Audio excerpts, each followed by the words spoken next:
You're listening to the voice of Nassau Community College, 90.3 WHPC. My name is Bill McIntyre, and it's time for this week's Long Island News, the show that talks to newsmakers and other important people from Nassau and Suffolk County that matter to Long Island and Long Islanders like you. So each week we'll have a conversation about issues that affect all of us. I live on Long Island just like you, and I want to know more about the people making the big decisions that affect all of us. But this week, we're going to introduce you to the leadership of the Incorporated Village of Hempstead, because my guest today is the mayor, Mr. Waylyn Hobbs Jr. And as a 40-year resident, he has served the village in various capacities. He was first elected in March of 2013 as Village of Hempstead Trustee, and he's also served as deputy mayor for 2 years and oversaw the police department, the fire department, Department of Public Works, and Parks and Recreation committees. Welcome to this week's Long Island News. Thank you. I'm happy to be here. Thank you for inviting me. Boy, you got quite a list of things there. You've a little experience to go on with that. Yeah. Wow. And okay, so it's the Village of Hempstead.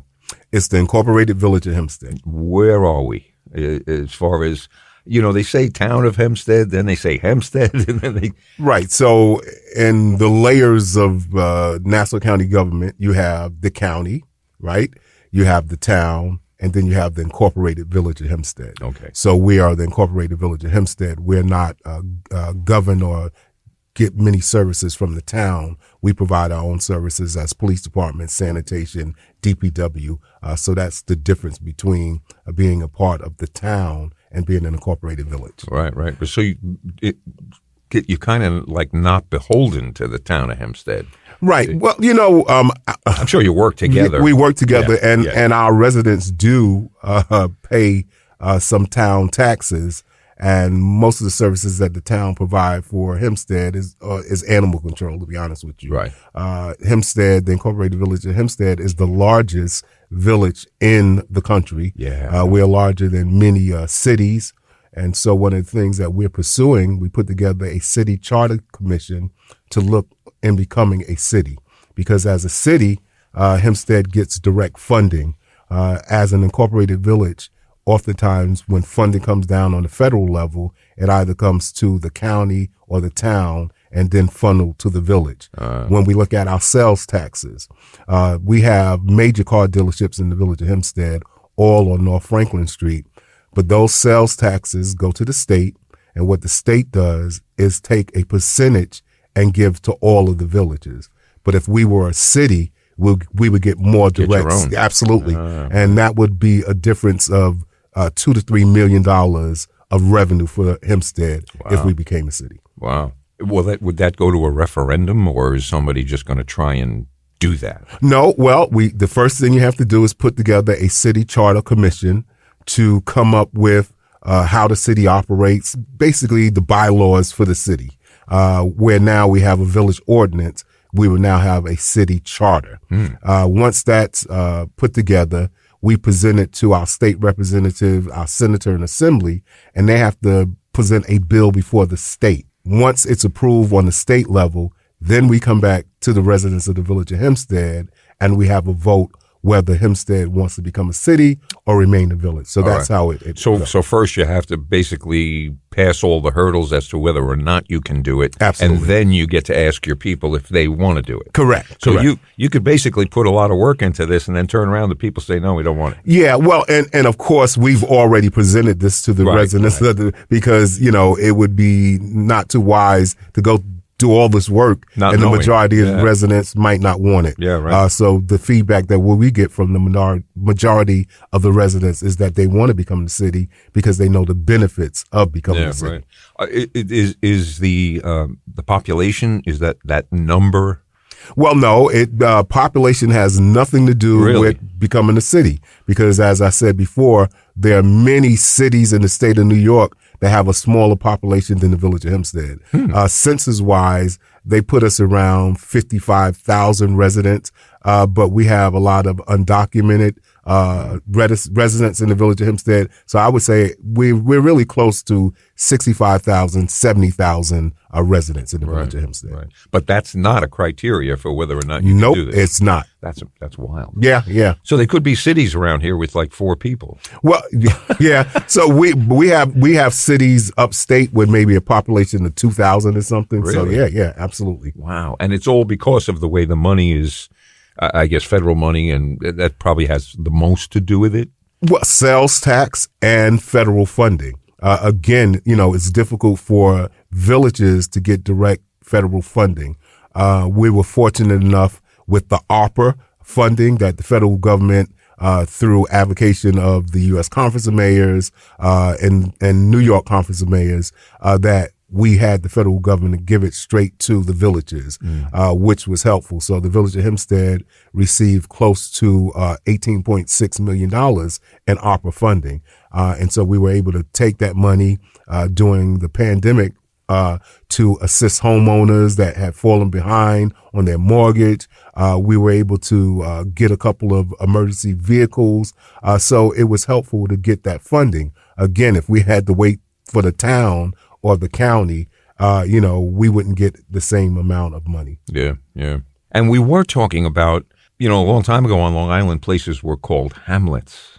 And, they had all these colloquial nice names and then it went to town and then city. And I'm still kind of like really my head, shaking my head that the Village of Hempstead could become a city.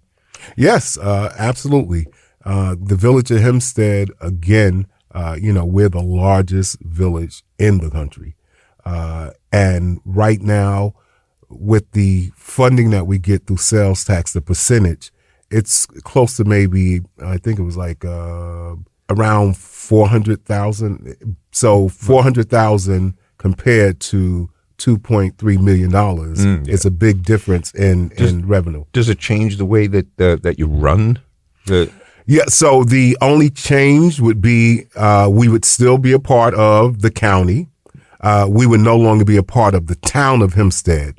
As a city, we wouldn't have to depend on the services of the town because, and like I said, which is not too many services, animal control. Mm-hmm. So, we would basically do everything else yourself. Absolutely. Anyway, with our police department, we have volunteer fire department, sanitation, Department of Public Works. So those services we already provide. Wow. And from your list of things that you've done, you're driving all the buses.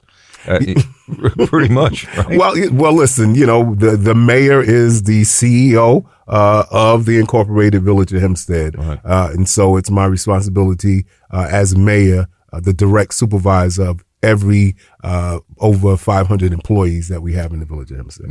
Wow. And we're speaking about your role as the mayor. What pushed you to want to do this?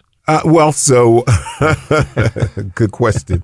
I think I'm a glutton for punishment. That might, there you go. Yeah. That might be it. Yeah. Listen, public service. Mm-hmm. I was born and raised in Hempstead, had an opportunity to, go to college. I'm also a pastor. And so the church that I pastor is in Coney Island. I've been there for 29 years. 29 years ago, when I first was called to the Coney Island area, they had abandoned buildings, empty lots, crime was out of control. And, working with local politicians and working with different organizations and developers, we've watched Coney Island go from what it used to be abandoned buildings, empty lot, to it's just changed completely. And so I was saying to myself, now I've watched this major change happen in Coney Island, and I'm glad to see it. But where I live in Hempstead, I didn't see the same opportunity. Hempstead is the hub, excuse me, my county partners, but Hempstead is the hub. Mm-hmm. We have the Long Island Railroad. We have the Rosa Park bus station. There was a time in the 50s and 60s that everyone, before the malls, came to Hempstead to shop. Mm-hmm. Hempstead was the place where on Main Street, everyone came to shop in Hempstead. And so I started to watch that decline happen in the community that I live, although I was fortunate enough to move from renting my first house And then when I was married, we purchased our first house. Okay. And then my wife, who is a retired lieutenant commander of the Navy Reserves, and she's also a surgical nurse at St. Francis Hospital. So we were able to move from a starter house to a nice house where we're comfortable. And when we were able to upgrade, if you want to say, we didn't decide to leave Hempstead, but to stay in Hempstead. And so I watched my experience of better and watched some of my community not having that same opportunity. And I realized it was because, in my opinion, they didn't have the right people advocating for them in government. So that's what caused me to get involved with politics. I first started with the school board. I was the vice president of the Hempstead School District. And then from there, I ran from trustee and now mayor of the Village of Hempstead. Wow. Well, just a reminder, you're listening to this week's Long Island News on the voice of Nassau Community College, 90.3 WHPC. My name is Bill McIntyre, and my guest today is the mayor of the Incorporated Village of Hempstead, Mr. Waylyn Hobbs Jr. Oh, this is interesting. Now, your bio on your website says that you have a background in the field of investigation and that you're a member of the National Investigators Association. Tell us about that. Yes. So I do have a background in investigation. I used to work for the Department of Investigation, and that was in 1980. Actually, before I became supervisor of code enforcement of Hempstead, which the title at the time was actually complaint investigator, because that's my background, investigation. But they wanted me to take over their code enforcement. I also had an opportunity to be an investigator at the DA's office. I passed this test, but at that time I decided to stay with the Incorporated Village of Hempstead. So investigation is my background. It has been helpful in my position as mayor, working with our police department and addressing issues in the Village of Hempstead. So as an investigator, we're more data driven. All right. So instead of painting a broad brush when it comes to approach of dealing with crime, I believe that you have to take the information that you're given, the data that you're given, and focus on the 1 or 2% that's causing problems. And so if you focus on the 1 or 2% that's causing problems, instead of pulling over every young person, it gives the community a sense that we're not targeting everybody or putting everybody in the same category. We know who the troublemakers are. Right. So that's what we focus on, and we let them know that that's what we know. So that has helped me in working with our police department. That's great. So you use the data to kind of shorten your scope so you can use your resources on where you think they need to go. Yeah. What a novel idea. And it works. Believe it or not, it works. Yeah. There's the thing. I mean, that we have so many new technologies that are coming out. That how does that affect your job as far as employees and cameras? All of this it's a new world. Yeah, it has been helpful. We've used these tools as cameras and license plate readers throughout the Village of Hempstead. So again, if an incident happened with our license plate readers and cameras, we're able to follow the individuals from where it started or even before they even got to the location and where they went after. So it's helpful in that way. The thing is, though, that I'm noticing, it's not really the cameras, but it's the cell phone cameras. Now we have so many people, and when you look, especially in New York City, we have a great working relationship with the NYPD. A couple of weeks ago, had an opportunity to take my chiefs and some of my officers to One Police Plaza to sit and talk with them. But they're being bombarded with young people that now think that just because you put a camera phone in the face of a police officer, that you can harass them and interfere with them doing their job. I've made it perfectly clear in Hempstead we're not going to tolerate that because, the cell phone is not used for that. It shouldn't interfere with officers doing their job. I understand that, we have had a wave of awareness of some misconduct, some officers that have done the wrong thing.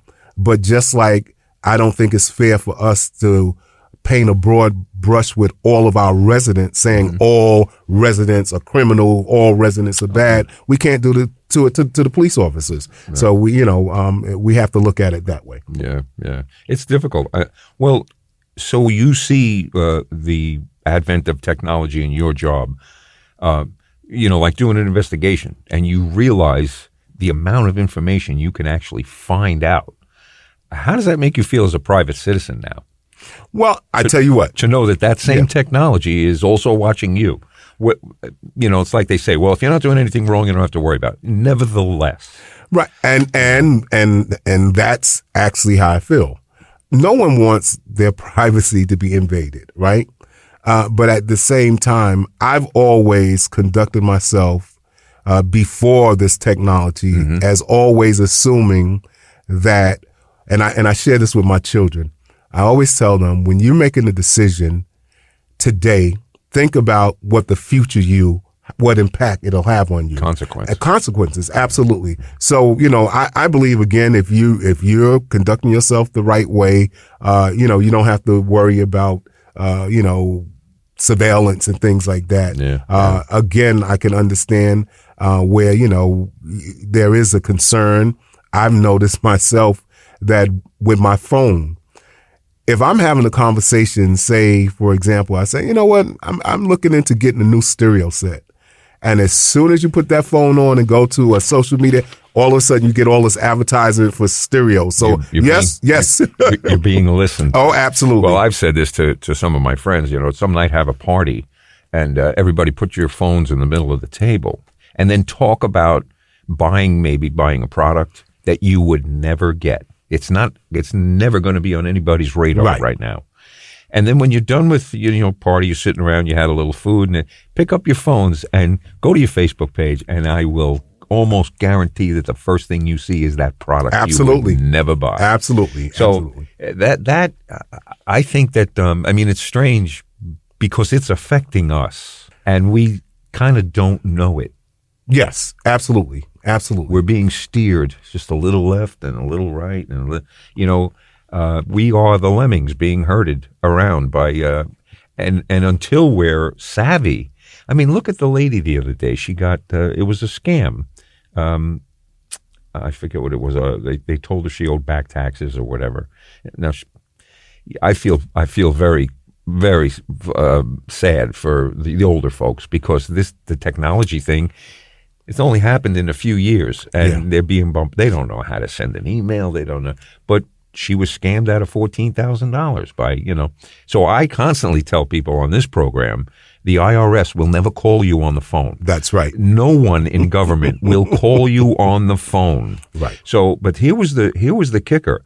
People don't realize in their home phones, when a number comes up on your caller ID, someone can create that number. That is not necessarily the phone they're calling from. Right. So what this woman did when she got called, she's talking on the phone, and the person on the phone says, well, look at the number on the phone. So she did. And she says, now look at the number on the sheet of your electric company. They were the same. So she assumed she was talking to the people. That's it, right? It's called spoofing. What she should have done was, fine, that's your number. I'll call you back. Absolutely. And hung up. And then made the call, and I would have guaranteed that the person she was talking to was not at the company. Absolutely. The other real thing that ought to, and I try to tell older folks this all the time, when somebody is asking you to rectify a bill or a mistake in billing, they are not going to ask you to give them gift cards. Wow. And it's funny that you say that because recently there was a spam or someone spoofing rather my email address and sent out an email from me asking some of the employees and other trustees to get gift cards. It said, will you do me a favor? I'm busy. Will you go out and get me $10, $50 gift cards? Thank God the majority of my employees realized, first of all, I would never ask them to do that. Right. But I actually had one person that went out and purchased $10, $50 gift cards. Wow. Yeah. And came to me and said, I was like, oh my gosh, I would never ask that, but I'm glad that they didn't follow all the way through, because they asked them to send it to certain people, but they said, I thought it, would be better for me to give it to you. I said, I'm glad, because the email didn't come from me. Oh my. Well, the other thing too, and you talk about phishing and I've recently seen, and this is for the old folks who do email, and you get links in a message in your email. Yes. I would say 99.99% of the time, do not open that. No. It's, first of all, if it is something legitimate, you're not going to die because you didn't read it. Right. Okay? Absolutely. And you can also take some of that information and go to Google and put it in yourself and let, again, technology, but it's not potentially someone who's trying to scam you. Yeah. Recently, I attended a forum that the DA's office had, and they had someone from the U.S. Secret Service there. And I found out something that I didn't realize. In order to put security measures in place, so a lot of this hacking doesn't take place, whenever it's time to update your phone, update it. They said it's so important. Whenever you get that notice that there's a security update, that the agent was saying, do it, because as companies realize the different tactics that they come up with these updates. And many times before I used to say, oh, another update, but they always encourage you, update your phone. Because it is a game of cat and mouse. Absolutely. They're trying to upgrade the security, and the other guys are trying to upgrade the way to break it. And, and it just keeps going back and forth. Absolutely. Yeah. I saw one that was very scary the other day. I think it was a Citibank thing. And the logo had one minor difference. And so the scammer is sending out these Citibank links. And when you look at it quick, looks just like it. Absolutely. There was a little E instead of a big E, or it was something so I didn't realize. And I mean, I'm not a tech head, but I should have. Yeah. And when it comes to our seniors, they're so used to, if they see something in print, they believe it. Yeah. And so that's difficult too, because, and I always warn our seniors, just because something's in writing doesn't make it official. No. Again, a reminder that you're listening to this week's Long Island News on the voice of Nassau Community College, 90.3 WHPC. My name is Bill McIntyre, and my guest today is the mayor of the Incorporated Village of Hempstead, Mr. Waylyn Hobbs. Yeah, so many of those things. Do you get calls? Does the mayor's office get calls about, oh my God? Yeah, we get calls all the time, and we always want to tell our residents, again, the IRS is not calling your house, and no one's going to ask you to pay your bill with gift cards. It doesn't work that way. No. So, we have to warn them of that all the time. And don't give anybody any information. Right. Absolutely. Don't give it to them. And if someone is on the phone with you and gets mad at you that you're not giving them information, it's a scam. Definitely is not the people you're dealing with. Correct. Because they would be understanding to say, you know what, you're right. You shouldn't be telling me any of this. I'm going to send you a letter. Absolutely. Yeah, it's horrible. Well, we have a bit of time left. What would you like to say to your constituents in Hempstead as far as, anything that's going on that? Sure. Well, I'm definitely excited that the direction that Hempstead is moving. We have been able to make major repairs on our infrastructure, our roads. Over the 2-year period of being in office, we've completed close to 18 roads, not filling potholes, but resurfacing 18 roads in the village of Hempstead. And again, that's having relationship on the federal and state level. And I think that's important because right now our country is so divided, the extreme right or left. And I tell people all the time, I am a Democrat. I tell people all the time, but as a Democrat, I want the same thing as Republicans. I want a safe village. I want to make sure that we're getting the services that our tax dollars are paying for. And we want to see our school district do better. And so when we put aside our differences and let's see the things that we have in common, safety, family, and focus on those things, we can get more done. I was sharing that as we become a city, we would no longer be a part of the town of Hempstead. But right now, as the town of Hempstead supervisor, who is Don Clavin, who's a Republican. We work well together because it's about servicing the people and not parties, and putting people before parties. And so I'm happy to see the progress that we've been able to make. Crime is down over 40% in the entire village of Hempstead. Homicide is down 80% in the 2 years. But it comes from police and community working together.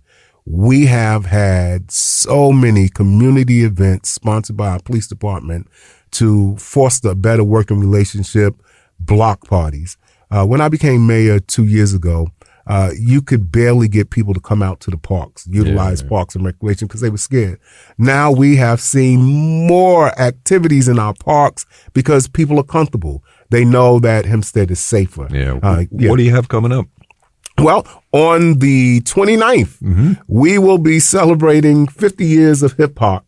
And right across the street from Village Hall at Denton Green Park, we're going to have the Sugar Hill Gang. Oh, man. Everyone knows Sugar Hill Gang. Yeah. So we have other artists that's going to be performing. And so we're excited about that on the 29th of September. We invite everyone to come down and just enjoy. If you go to the Village website, it tells you more about that concert. Cool. Very cool. I remember the Sugar Hill Gang. Yes.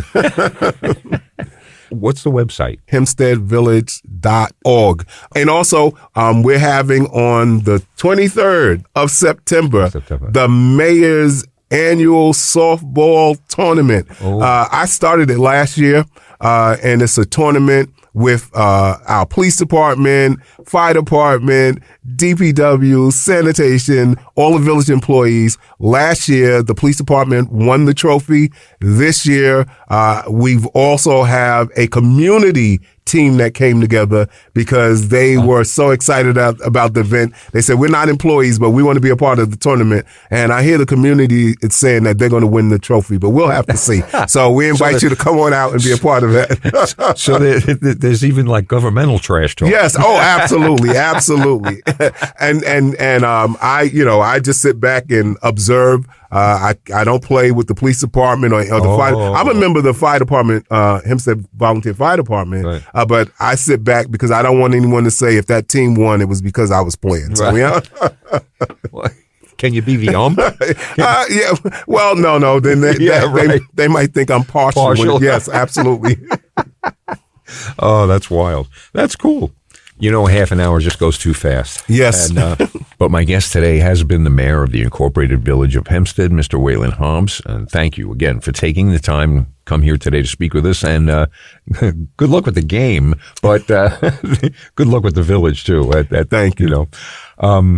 But the clock on the wall says it's time for this week's Long Island News to move on out of here. I'm Bill McIntyre. Remember, you can listen to us by searching for this week's Long Island News wherever you listen to podcasts. And we're right here on the radio every Friday at 3 p.m. on the voice of Nassau Community College, 90.3 WHPC.